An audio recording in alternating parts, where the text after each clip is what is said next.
Okay, so just with my first Georgia uh, late night rambling video, this is the third take I've had to record now. So we'll see where it goes. This video might get edited. I'm not sure if I'm gonna look into like maybe getting Adobe Premiere or something. My experience with edited content in the past has been not great, so I might just stick to this unedited format for a little while. Maybe eventually get into streaming. Um, but what I wanted to talk about tonight was sort of the importance of political engagement. I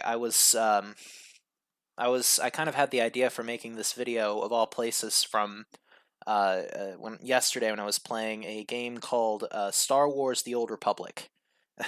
Of all places, I know. It's a 10-year-old BioWare MMO RPG. Great game. MMOs aren't typically my thing, but this one is good enough that I actually enjoy it.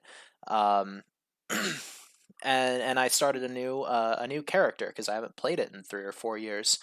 I started a new Jedi Knight character, and the first world it spawns you on is a Jedi Knight, it's Tython.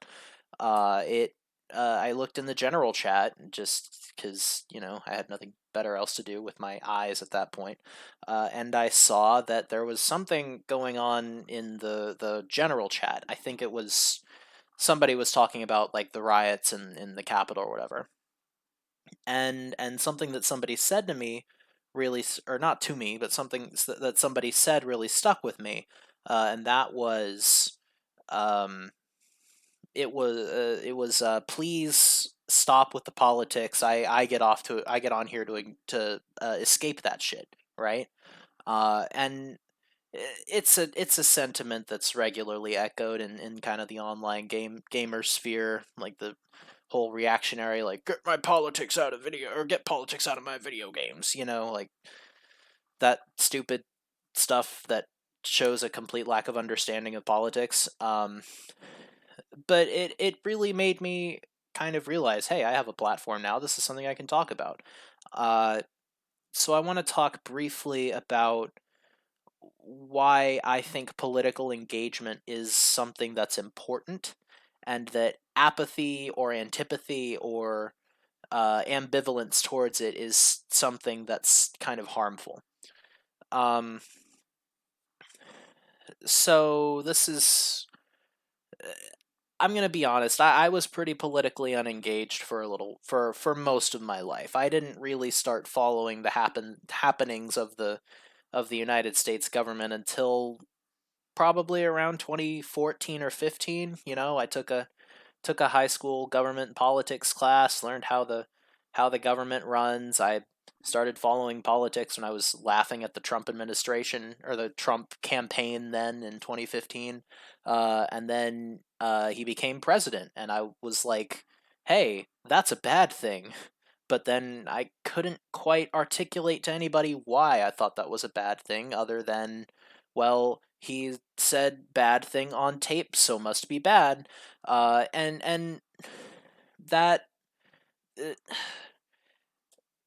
that realization of, I know something is wrong here, but I can't properly articulate it, was kind of the first seed of, maybe this is something I should pay more attention to, right? Um, and as the years progressed, I learned more and more. I To the point where 2018 rolls around, I'm still a bit of a liberal, and I'm like, kind of, I watch the midterms. I vote for my for the Democratic candidate for my congressional district. That was my first time I was able to vote, actually, and she lost. Oof. But and then the thing that kind of made me really, really start diving deep into politics was last summer. I realized I was trans. It was something that I had. It wasn't something necessarily that I'd known for a very long time, but it was something that I finally kind of allowed myself to realize about myself, and that realization came with other realizations about things I had kind of been resisting, exposing myself to. I had exposed myself to plenty of online liberal ideas, plenty of online, even right wing ideas. Had I was like the quartering videos away from becoming a chud during the Gamergate days. That was a rough time.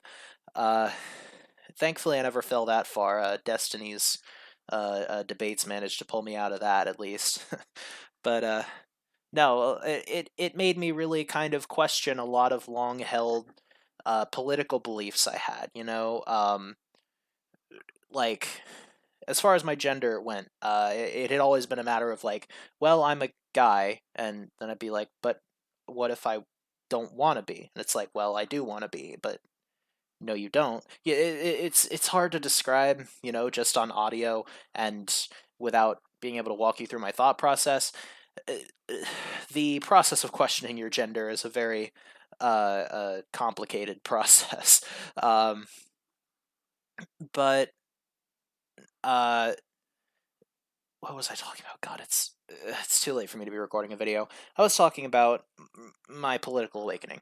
So when I finally realized I was a woman, then that was like an opportunity for me to re-examine kind of all of my other beliefs, right? Like another belief was like, okay, capitalism is good, right? Capitalism is good. It pulls people out of poverty. It allows people to engage in the free market and everything. And that was also a point of like, well, what if there's a better alternative? Like when I was questioning my gender, what if there's a better alternative to me living my life unhappy as a man? And then I get exposed to the ideas of BreadTube and of people on the left. I start watching Vosh and ContraPoints and H Bomber Guy and all these really really progressive people online, and I start moving leftward, and from there it's kind of run until here we are, sitting and recording our own video for a leftist YouTube channel. Um, but this is all a very rambly anecdote to kind of introduce you to my history of political engagement, uh, because I want to preface what I'm about to say with that, and what I'm about to say is that I think it is morally. I I hesitate to say morally wrong, but do think there is a level of moral wrongness in being deliberately politically unengaged.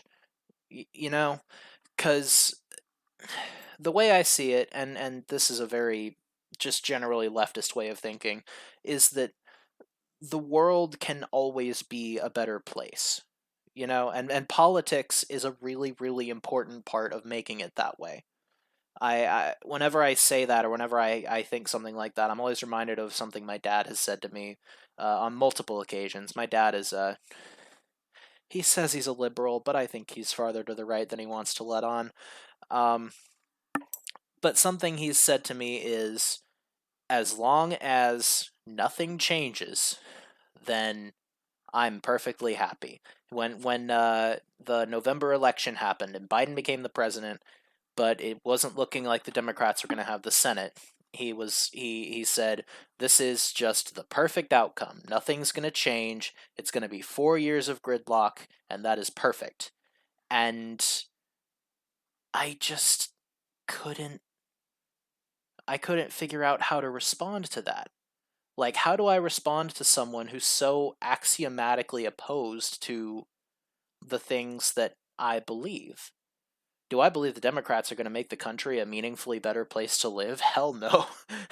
but but this just principled opposition to the idea of change, it it necessitates coming from a place.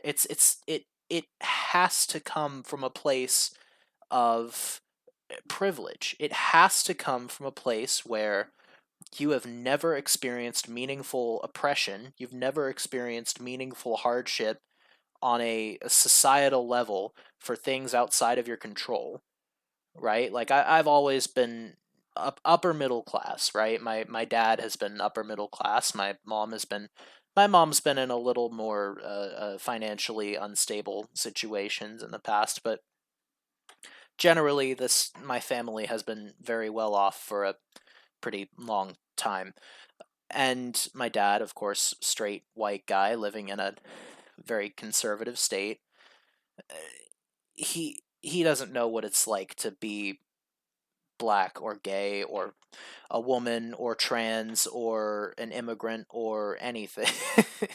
He just knows that the greatest hardship he ever faces, the greatest oppression he ever faces that's out of his control is when the government comes and steals money out of his paycheck every year, right? And it I I don't know how to engage with that, That it, it just shows such a lack of empathy for anyone who struggles. Like he he is a blatant disbeliever in the existence of systemic racism. He doesn't believe the wage gap is real. He doesn't like he thinks that like when I came out to him, he had the audacity to say to me that it was a good thing because it means I'd get priority when getting hired for diversity quotas. Oh God, that was a rough night. But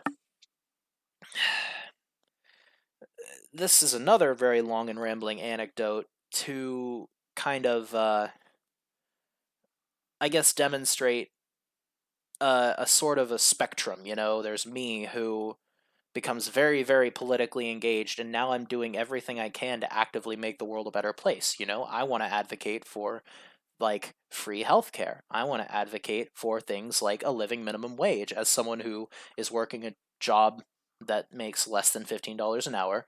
It's something I've personally experienced, and it's something that I think would personally help not only me but millions upon millions of Americans, the majority of Americans, in fact, versus someone like my father who has always been incredibly privileged, and that privilege has sort of blinded him to any manner of societal ill that could possibly be rectified.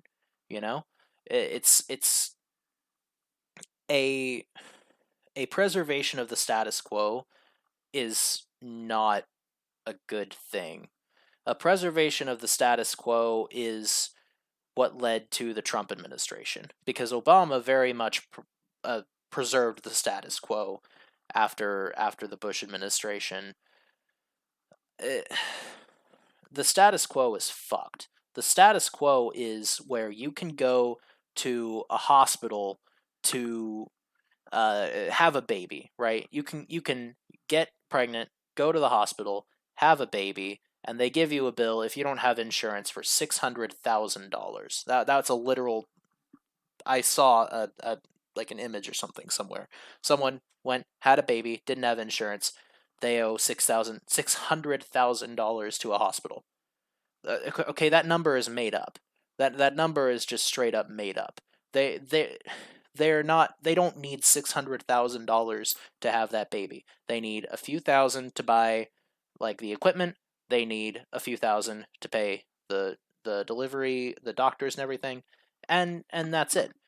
And we live in a system where a hospital can just make up a number, a impossibly large number, and then magically, because you decided to procreate and perpetuate the human race, you are basically just kind of bankrupt for the rest of your life.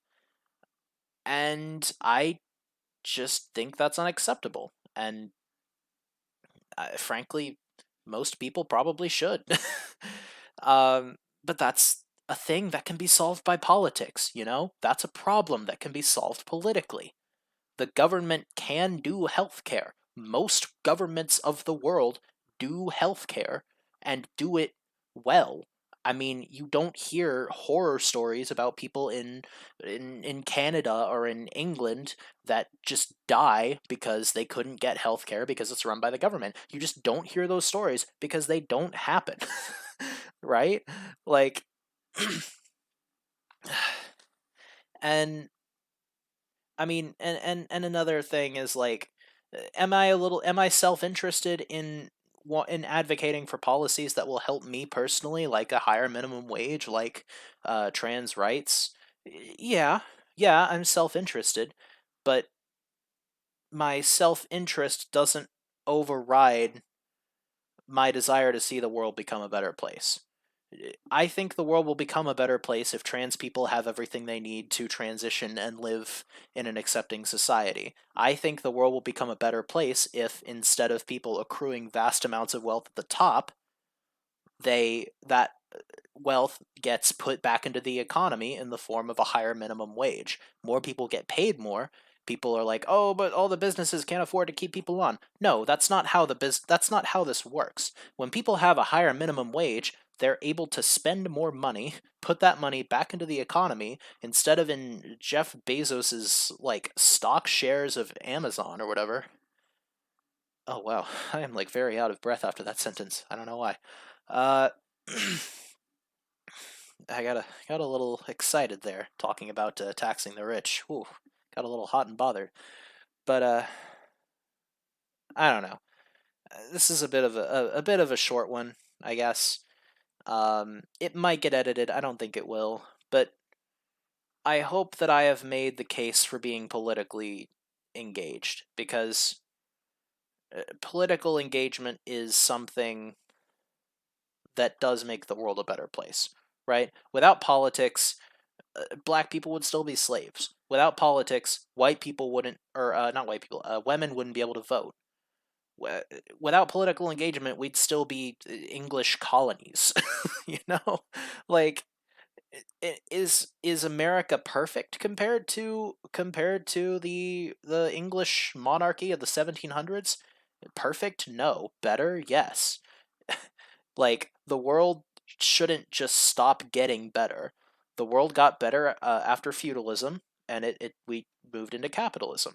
The world's eventually going to get better than capitalism when we manage to implement socialism, because that's just the natural course of where what we're progressing towards. We are either going to progress past capitalism or we're going to descend into fascism. And as we've seen by the recent administration, it's it's looking like either side might win at this point, but I guess we'll have to see. Um, but yeah, thanks for watching. Like, subscribe, do all that fun stuff. Now that I'm thinking about it, I probably won't even edit this. I'll probably just go up here in a little bit, and I'll share the link with some people. But no, yeah. Uh, have a good one.